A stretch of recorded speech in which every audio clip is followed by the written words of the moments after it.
Ninjago is the proud owner of over 200 episodes, and all of those episodes vary in terms of their actual quality. Some of them are often considered to be some of the best content we've ever seen, but others are also considered to be some of the worst that we have ever seen as well. And that is naturally going to happen. I don't think there's a single TV show out there that has every single episode as perfect. Well, maybe except Transformers Prime. But the thing is that this is definitely an instance where, just simply put, some episodes are just not well received. It's just a fact of life, and there's nothing wrong with that whatsoever. But one thing I do like to identify is what episodes actually are there, and typically speaking, certain episodes are always pointed out in terms of Ninjago's worst offerings. So I thought what I would do today is actually take a look at the worst episode from every single Ninjago season respectively. I am going off of the IMDb rating for reference, and I am basically taking the lowest one and maybe trying to figure out why this might actually be the case. Ultimately speaking, it could vary from person to person, but it's just simply my interpretation on what could actually be going on. So sit back, relax, and let's take a look at the worst Ninjago episodes from every Ninjago season. To start out, we're gonna take a look at Season 1. I didn't pull the metrics for the pilots for reference, because how many episodes is always contested. But anyways, in terms of Rise of the Snakes, there are actually 2 episodes that are considered to be the lowest. That is going to be Season 1 Episode 1 Rise of the Snakes, and Season 1 Episode 3, which is actually Snake Bit. Both of these episodes are coming in with a 7.3 rating out of 10, which isn't low whatsoever. It's actually a fairly respectable score. And the only reason I could see for this being the case is that both of these episodes just have some relatively simple concepts with a lot of downtime. Episode 1, for example, just seems to have a lot of time for the ninja to really reclimatize himself back into the events of the show. And Episode 3, we do get a majority of the season of the ninja basically just wandering around not really doing much. The action doesn't really pick up until they get to Ed and Edna's scrapyard, so it definitely does feel like a lot of people could have looked at this a little more negatively because of that reason. But honestly, it's still a very respectable score, and for most of these seasons you'll see that still being the case. But regardless, those are the lowest when it does come to Season 1. We then get to Season 2, the worst rated episode of that season. It's actually going to be Episode 2, which is Pirates vs. Ninja. I'm gonna be honest, I actually disagree with this one. This episode is rated 7 out of 10 exactly. Again, not a bad score whatsoever. I'm gonna stop saying that now because I'll say this for near enough every single season. But anyways, what I find is that this was honestly one of the more fun ones in my opinion. This is obviously where Garmadon initially tests out the mega weapon, we get to see what it's capable of, we get to see Pirate Soto and his crew come back, and we also get to see the ninja redawn their old weapons. This is also the episode we were introduced to Dareth. So I am genuinely very shocked that this is the episode that was as low as it is. I honestly would have expected it for something like Double Trouble or Ninja Ball Run, but at the end of the day this was the pick. But again, I do think this was honestly one of the better ones of the filler episodes, but that one's just kind of me. The lowest rated episode of Rebooted or Season 3 is actually Episode 3 Rebooted. It is coming in with a score of 7.5 out of 10. Now, my main assumption as to why this is the lowest rated episode of the lot is most likely down to the fact that this is where a lot of the love triangle stuff actually does happen. This is where we see the fight scene within Ed and Edna's junkyards. Just realizing this is the second Ed and Edna centric episode that is lowest rated. I wonder if there's a causality there. But anyways, what you find is that you've got a lot of the Cole and Jay antics, you've got the evil Woo stuff, which was definitely a little underbaked, but apart from that, I do think it was a fairly solid episode. I like the finale at the electrical tower, all of the stuff with Lloyd and Garmadon is pretty good, but I definitely do think this was mainly weighed down because this is probably one of the main episodes that people remember when it does come to that love triangle. Also, the rest of Rebooted is honestly just very solid as well. So, I'm not shocked, but also, it does feel a little harsh, but fair enough. That is going to be Rebooted. Our entry for Tournament of Elements is actually going to be the episode Spy for a Spy, but it's actually coming in with a rating of 8 out of 10, so this is actually a really good episode. The only reason why I can suspect that this episode is as low as it is because simply every other episode just has more going on. This episode we get to see stuff like the Darth chase scene in the DBX, we get to see Nia versus Klaus, which is an amazing fight scene, may I add, we get to see all of the stuff with the Elemental Masters turning against each other, we get to see Cole and Zane try to escape the Serpent. There is honestly so much going on for this episode, and I think it's an amazing one at that. I think honestly one of the things that may be contributing to the fact it's a few decimals lower than the others is that we don't see anything like tournament fights, and we also don't see anything in terms of the Anachondri plot, mainly speaking, in this episode. It feels like the bridge between the two plots essentially, so I guess that is why it's going to be the lowest of the bunch, but again, most definitely not a bad episode. An 8 out of 10 is still stellar, so yeah, it feels harsh to talk about it, but that's the premise of the video. Possession, or Season 5's lowest episode, is actually going to be 3 of them, all of them also getting a rating of 8 out of 10. The 3 episodes in question is Sticks and Stones, or Episode 3, Kingdom Come, or Episode 6, or The Crooked Path, or Episode 7. All of these episodes are probably just a little lower than the rest for basically the same reason as Season 4's entry. The thing is that it does serve almost like a bridge episode. If you actually look at what these episodes are, you realize that they are bridged into the next big set piece. For example, Episode 3, they're in Sticks and they're trying to get money. That is just leading through to them actually getting air jitsu. And then Episode 6 and 7 is just them trying to get the Sword of Sanctuary and trying to find the tomb itself. The rest of the episodes actually have the payoff of these episodes, which is why it seems to be that these ones are the lowest of the bunch. But people still really like them, and there's so much good stuff that still happens. It's just that it's that solid of a season, something ultimately had to draw the short straw.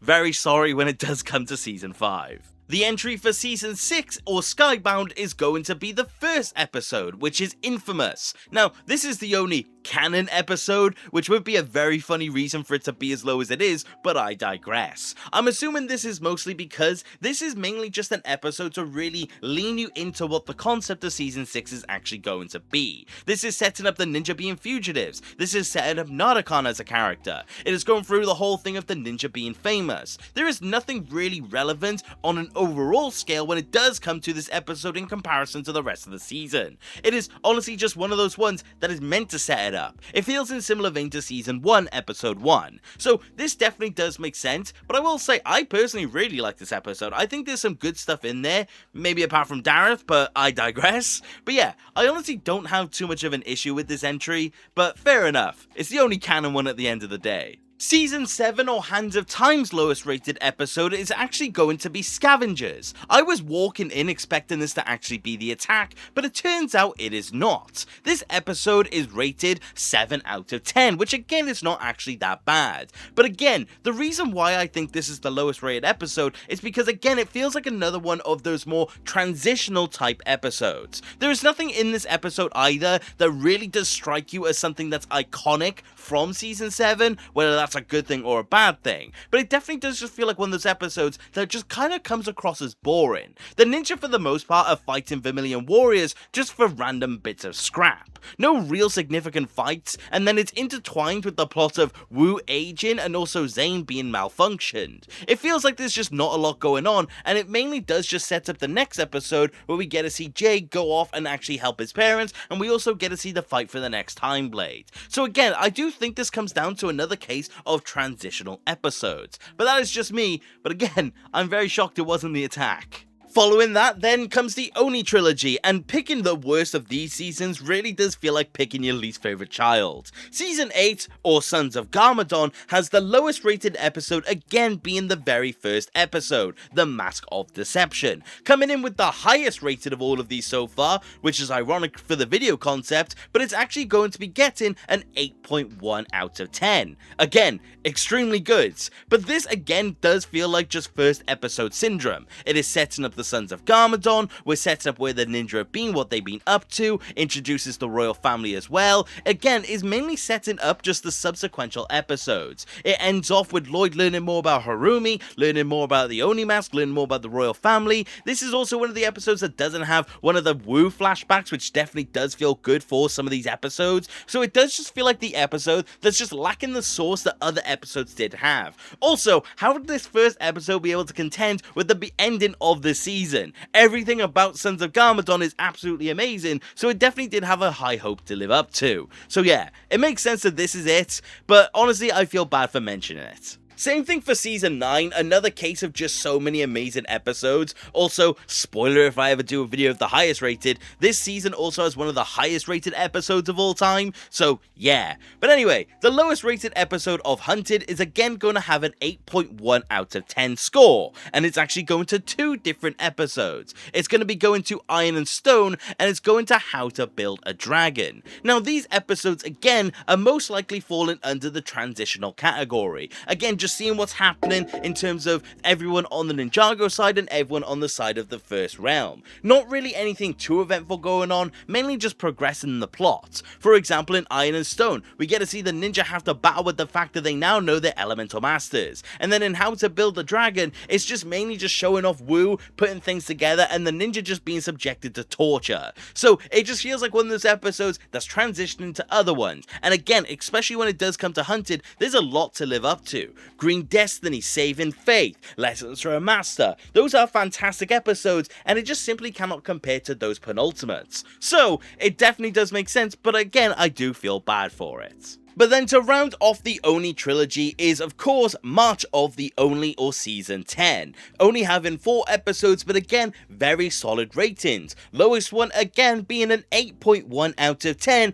being the very first episode. I just feel like I'm continuously talking about first episodes at this point in time. But I do think the reason why this is rated as low as it is just again simply because it is the only episode where we don't get to see any Oni. It's the only one where again it feels like there's nothing of significance truly happening. It just again feels like the episode that's meant to just get us into the other episodes. Like I said, each and every single other one has something that is more significant. Episode 2 has all the stuff with Garmadon and Lloyd. Episode 3 has all of the stuff with the Oni themselves. And episode 4 is the final battle. So again, this episode just didn't have that one thing that was extremely memorable. But I will say, I do really like Season 10 Episode 1, so it is a shame. But yeah, that's rounded out the Oni trilogy, and rounded out picking the favourite of the kids. Honestly, I felt bad doing these 3. We have now entered into the 11-minute era of episodes, and starting off with Season 11, we have actually got the episode, ironically, the absolute worst, or Season 11, Episode 19. It is coming in with the lowest score so far, being 5.1 out of 10. Now you may be wondering what happened in this episode for it to be so low. Well, this is one of the first times we got a different art style within Ninjago. This episode covered Ultraviolet, the Mechanic, and Fugidove talking about their own fake stories regarding the ninja. It is a very abstract episode and definitely doesn't contribute to the plot at all, so I'm definitely thinking that is one of the main reasons for it. The episode also is not really consequential if you think about it, because the episode just simply ends with Samurai X or Pixel just simply picking up all of the criminals and putting them back in Cryptarium. It is a complete nothing episode that you can easily skip. The only thing I really like it for is just quite simply the visuals,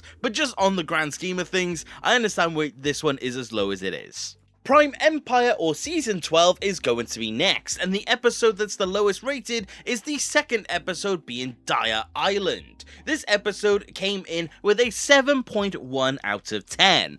Fairly respectable. The reason why I believe this episode is as low as it is because, again, in a similar vein to so many other episodes we've seen so far, this episode is just essentially the transition episode. The first episode of this season sets everything up and allows Jade to go into Prime Empire, whereas this episode is just the ninja trying to catch up on what is actually happening. They question the mechanic, which was fine for what it is, but then a majority of the episode is them just going through this maze to try and get to Dire himself. And in the end, he's not even there. The episode does then end off, just simply put, with more people getting trapped within the game, so again, it's just one of those really weird filler setup episodes that just isn't really important. So I understand why this one is as low as it is, and honestly, I wasn't expecting Season 12 to be so consistently rated, but here we are, and that is Season 12. Master of the Mountain, or Season 13, is now next up, and this episode, which is the lowest rated, is actually the episode The Dungeon Party, or Season 13 Episode 9. It has a rating of 6.8 out of 10, and it seems to be that it's following the consistency of the absolute worst from Season 11. This episode mainly just surrounds the Upley and their adventure as to how they actually got within the mountains of Shintaro, coming back with the more anime 2D aspect art style again. It is one of those episodes again, which is just kind of a filler one. Not anything special, and just mainly probably used just to really test out this different art style. I think it's also the last time we ever seen it at that. So it just feels like another nothing episode that never really mattered, and taking place right in the middle of the plot I do think was very ambitious, but at the end of the day that is what they chose to do. You can kind of tell that this episode was considered to be filler and out of nowhere, because every episode that came after it was at least an 8.1 out of 10.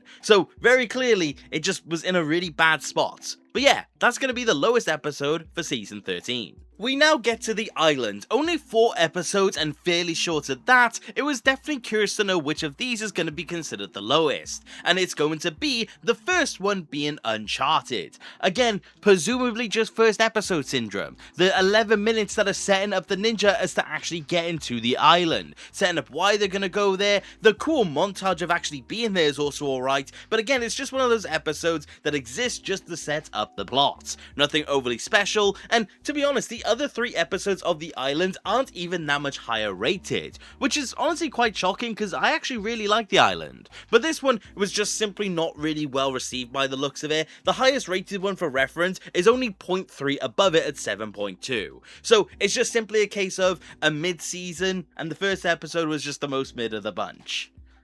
We now get to Seabound, or Season 14, and the episode that came in with the lowest rating was actually going to be Riddle of the Sphinx. It had a 6.8 out of 10. This one has honestly surprised me because I don't remember this episode being all that bad. So taking a look back at it, I realised why it's most likely the case. For one, the A-team that have been on the main plot, aka Nia, Maya, Benthama, Jay, Lloyd, they're all just kind of sidelined for this episode because they're just waiting for Nia to basically get them back into the plot. We mainly then follow the rest of the ninja team like Wu, Masako, Kai, Cole, and we get to see them go to the Explorers Club. It is most likely down to the fact that a lot of this episode does include just the Explorers Club angst, which is fair enough and I understand it. We do then get a fairly decent little battle between the Melopians and the ninja, but it just doesn't really amount to all that much. But in the end, it's definitely just an episode that I feel like is probably just dulled down by the Explorers Club on a main stage. But if there's a different reason, I would love to know why.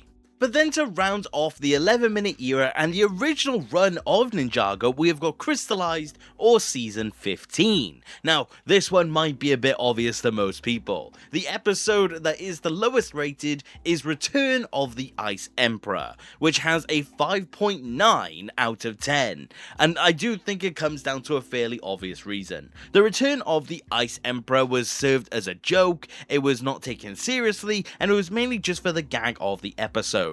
People didn't like it because it just ruined a lot about the Ice Emperor from Season 11 and ruined aspects of Zane as well. Honestly, they really shouldn't have done this one, and they clearly wanted it to be a lot more lighthearted, but people really just didn't accept it in that way. It definitely has aged poorly, and I understand why it is this low. I'm shocked, honestly, that it's not considered lower than the absolute worst. It's not even just below that one as well. There are other episodes that are actually beneath it in terms of rating as well, but this one is definitely renowned for being one of the most unpopular episodes of the lot. So it went without saying that this one was going to be here.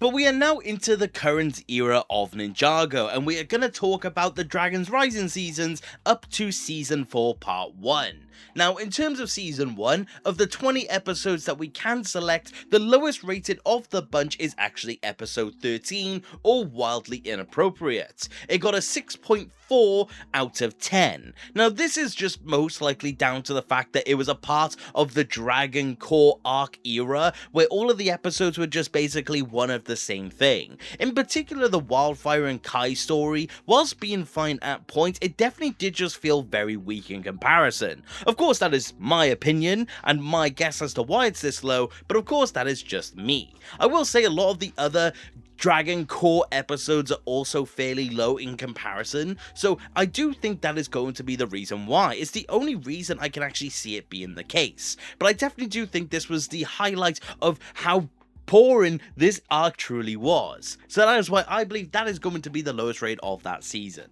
The second season was actually really solid in terms of its episodes, but the lowest one of this bunch was actually Season 2 Episode 6, which is To Mysterium. This episode again surrounds a lot of filler content that we've talked about with a lot of seasons already. In this episode, we just get a lot more of the ninja trying to learn Rising Dragon, again just filtering through till the end of the season. And then we get to see Colt and Zane get captured, we get to see them basically just go through a fight with Dorama. It felt extremely filler, and that is most likely the reason as to why. Season 2 on an overall scale is extremely packed in terms of what it actually has going for it. So I definitely do think this was just a simple case of an episode that just didn't really have too much in comparison. So whilst it's not, I guess, too lowly rated, it is just simply a case of the other episodes are better.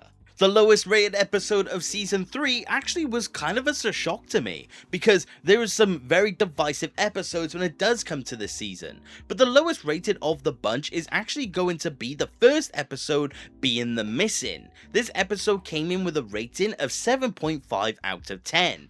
Honestly, I was expecting the Great Zane Robbery because I know that is a fairly contentious episode, but this episode probably does just have a simple case of first episode syndrome. Honestly, I don't really see the problem with this episode. I thought it was fairly solid. Of course, we're getting a lot of setup, we get to learn initially who Thunderfang is, we get to see the ninja just navigating life essentially, like picking up of where Season 2 left off. We got some really small scenes that could be conceived as boring, like the lava tide trial. I can see why people wouldn't really be a big fan of that, which is fair enough. Also, the return of the Dorama puppet, but of course that was to introduce the prismatic blades. In the end, we then get the tease of the Forbidden Five, so I definitely do see why people may have not been the biggest fan. It's just, again, a simple case of setup and little plots. So it kind of makes sense, but yeah, I wasn't really expecting this one. And then to finish it all off, we have the most recent instance of Ninjago, like I said. Season 4 Part 1 actually, as far as I can remember, has the highest rated, lowest rated episode of any of the seasons.